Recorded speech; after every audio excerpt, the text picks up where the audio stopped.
तुहसे कितना प्यार करेले तुहके ना अंदाज बा। तोहरा सिवा ना हमरा दिल पे केहू के भी राज बा।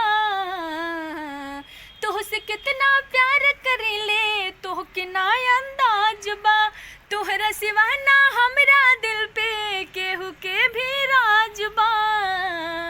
तू कहबू त जी अब ये रानी, तू कहबू त हम मर जाइम। तू कहबू त जी अब ये रानी, तू कहबू त हम मर जाइम। तुहसे कितना प्यार करीले तुहके ना अंदाज बा। तोहरा सिवा ना हमरा दिल पे केहू के भी राज बा। तुहसे कितना प्यार करीले तुहके ना अंदाज बा। तोहरा सिवा ना हमरा दिल पे केहू के भी राज बा। तू कहबा त जी अब ये राजा, तू कहबा त हम मर जाइम। तू कहबा त जी अब ये राजा, तू कहबा त हम मर जाइम।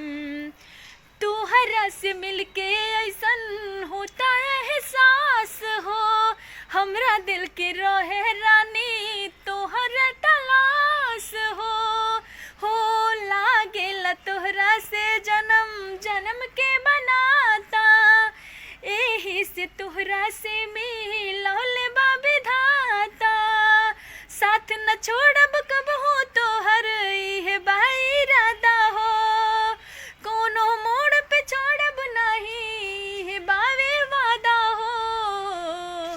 तू कहबू त जी अब ये रानी, तू कहबू त हम मर जाइम।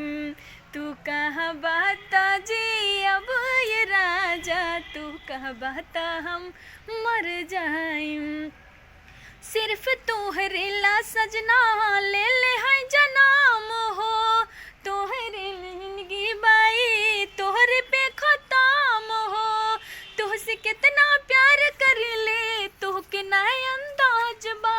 तोहरा सिवा ना हमरा दिल पे केहू के भी राज बा। तू कहबा त जी अब ये राजा, तू कहबा त हम मर जाइम।